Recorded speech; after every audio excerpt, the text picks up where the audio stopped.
This is a community analysis presentation of Valrico, Florida, presented by Becky Allen, Alan Brian Colquitt, and Amber Patty.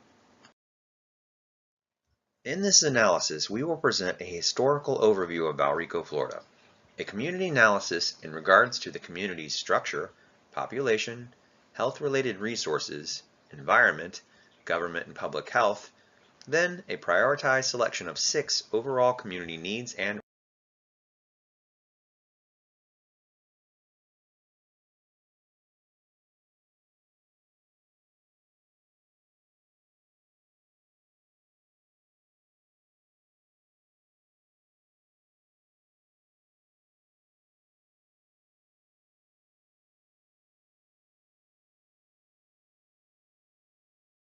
being an unincorporated area located in east central Hillsborough County, Florida, and neighbors to surrounding Brandon, Fishhawk, Seffner, and Dover communities, Valrico got its start in the late 1890s when a Professor William G. Towsey from Tufts University, Boston, along with other New Englanders, purchased large acreages of land for development of his new community.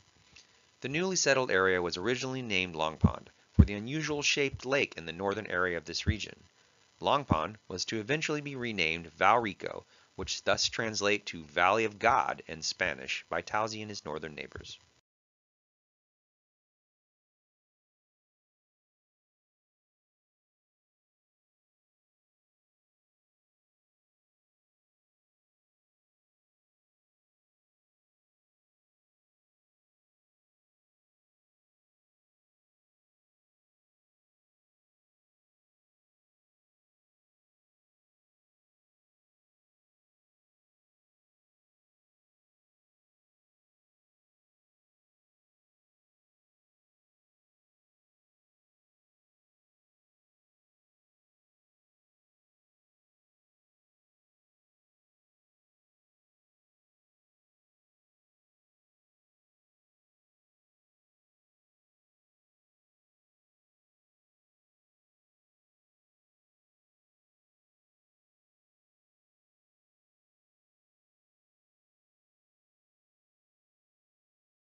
By 1893, Valrico had over 100 residents, and in 1896 the very first public school was built. Soon to follow were a general store, a few miscellaneous shops, and a local bank. Most commerce at the time was centralized around agriculture and farming. This sustained the new residents of the community and was further expanded by the recent arrival of both peninsular and Florida railroads. This ensured easy access to local travel, as well as the import and export of goods, crops, and animals to and from the region. In 1897, Valrico was unfortunate enough to be hit by a rare Florida freeze. This stalled community development at the time due to the community's primary reliance on the good weather for crops and domestic farm animal production. Population explosions were seen twice in Valrico's history, with the improving of then-known Hopewell Road in 1910, which eventually was renamed State Road 60, and once again in the 1950s when State Road 60 was connected to Adamo Drive.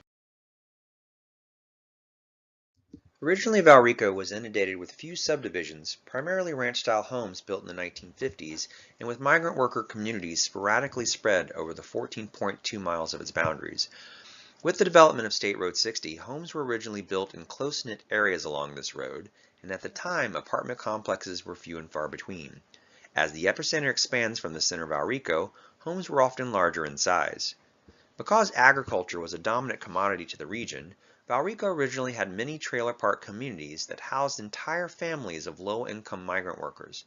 These low-income housing areas were often located within walking distances to local farms, so migrants could easily travel to and from the fields they worked.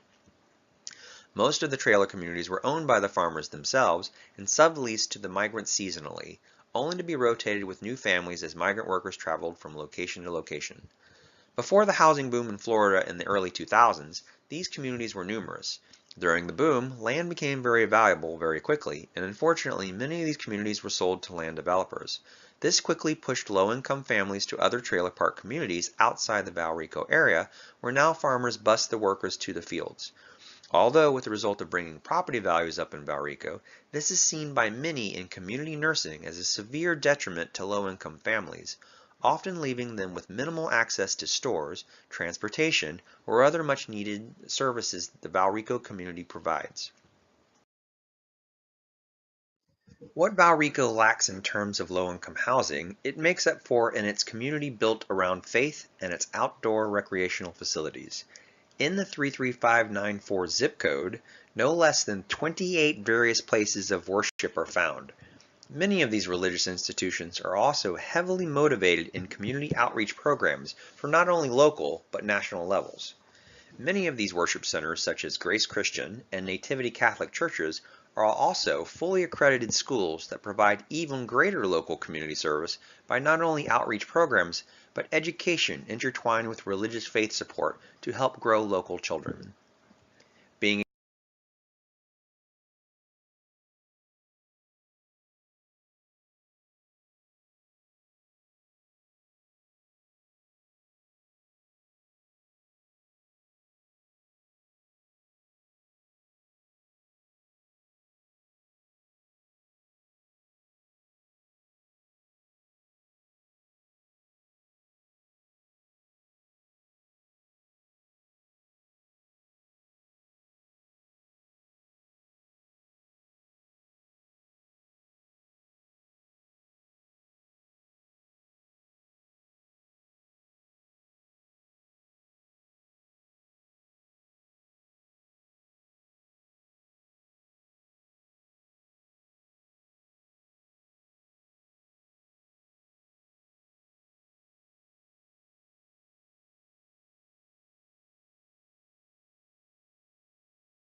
The largest proportion of the population in Valrico are from ages newborn to 17 years.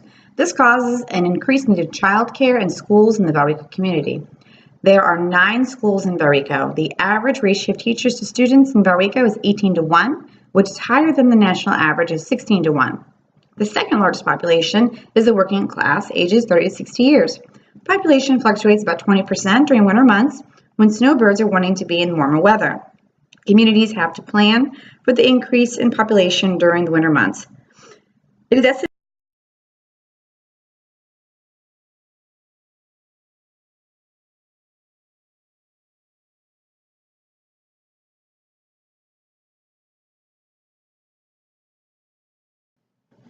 the population in the Valrico community is predominantly white at 64.5%. The state average is 77.6%. There is a small mixture of Hispanic, Black, and Asian, which adds to the diversity. Even though Florida is becoming a more racially diverse state, this public school system is becoming more segregated. Enrollment trends of 2014 and 15 showed that there were more poor students. In schools with at least 50% non-white school body, low-income students represented 68% of the population. The school concentrates students not only by race, but also by poverty. Students facing challenges like poverty, lack of health care, or mental health services come to public schools every morning, increasing the segregation in Florida.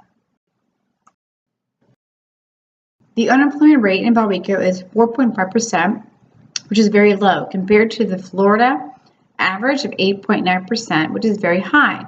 There are community employment opportunities for new businesses developments and employment with new construction in Valrico. Asians make the most annual income in Valrico. There's always room for improvement of decreasing the unemployment rate. Valrico is at its lowest in history. The recent job growth is positive, and Valrico jobs have recently increased by 1.62%. Valrico mainly consists of middle and upper middle class income. There are about 10% that live below the poverty level and are receiving public assistance. There are services provided in the community to those that meet the income requirements. There is a low-income housing as seen in the photo on the slide. This apartment complex is located in the Valrico area. The WIC program is a federally funded nutrition program for women, infants, and children.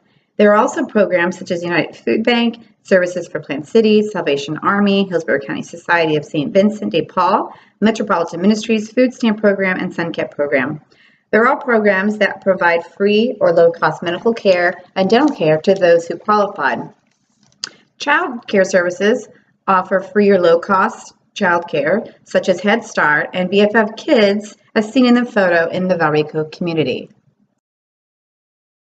Health disparities involve health services and status among certain vulnerable population groups. Examples of vulnerable population groups that are a health concern are the poor and homeless, persons with special needs, pregnant teenagers, migrant workers and immigrants, people who abuse addictive substances, persons who are at risk for communicable infectious diseases, previous incarceration, and genetics.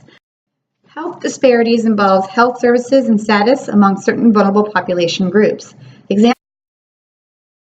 In 2015, the Tampa Assessment Advisory Committee identified the health needs of the community through analysis of data collected from multiple sources. The results showed that 1 in 6 people do not have a regular medical provider, 1 in 10 do not have health insurance. The most risky behaviors are drug abuse, alcohol abuse, and poor eating habits. The top factors that affect quality of life was low income, safe neighborhoods, good jobs, healthy economy, good schools, and a good place to raise their children. The primary public health concerns were obesity, chronic diseases, smoking, mental health issues, substance abuse, availability of health care, shortage of primary care physicians and dentists, poverty, violent crime, cancer, ethnic, racial, and socioeconomic disparities. Every personal interview I completed with residents of Valrico have had the same story. They love the area. They feel safe in their individual neighborhoods and homes. Parents with children in the local school, Valrico Elementary, are extremely happy with the way their children are being schooled. I spoke with a member of the Valrico Elementary School PTA, and she reported that there is a waiting list for them as a school of choice. As stated previously, all personal interviews with individuals have revealed a love for the community as a whole. During my drive through the area to gather information, several people were seen out running or walking. Children were also seen riding their bikes. I found a local church that offers judo lessons for a donation of $20 a month to the ministry that they serve. All ages and experience levels are welcome.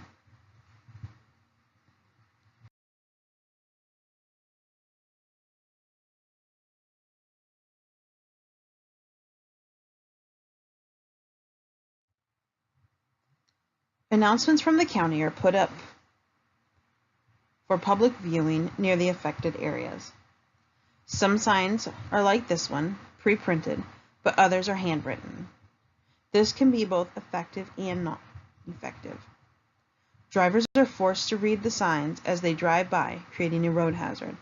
However, publicly displayed information reaches more people in the community than posting the information either online or in a printed newspaper.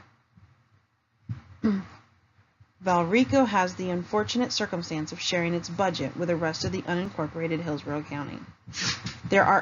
These are the areas that are not considered to be Plant City, Temple Terrace, or Tampa.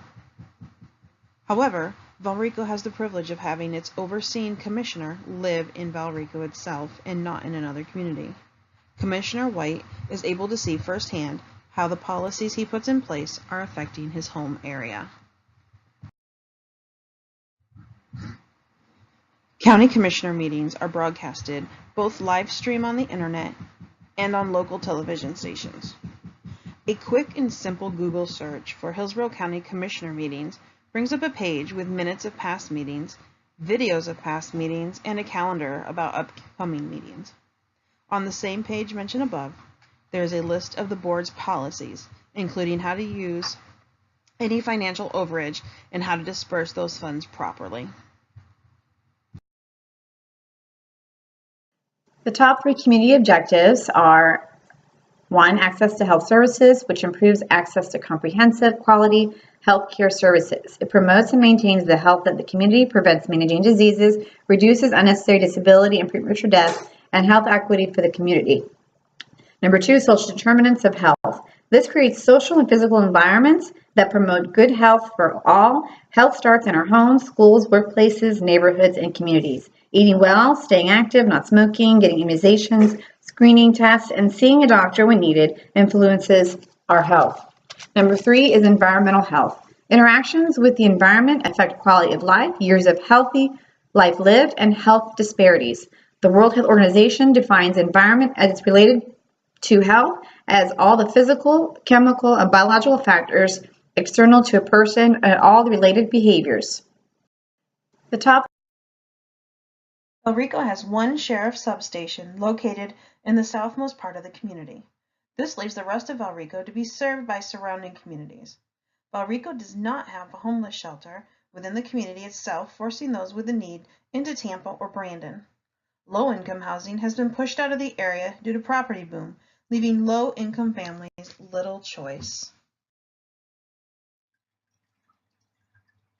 Thank you for watching our community analysis on Valrico, Florida, completed by Becky Allen, Brian Colquitt, and Amber Patty.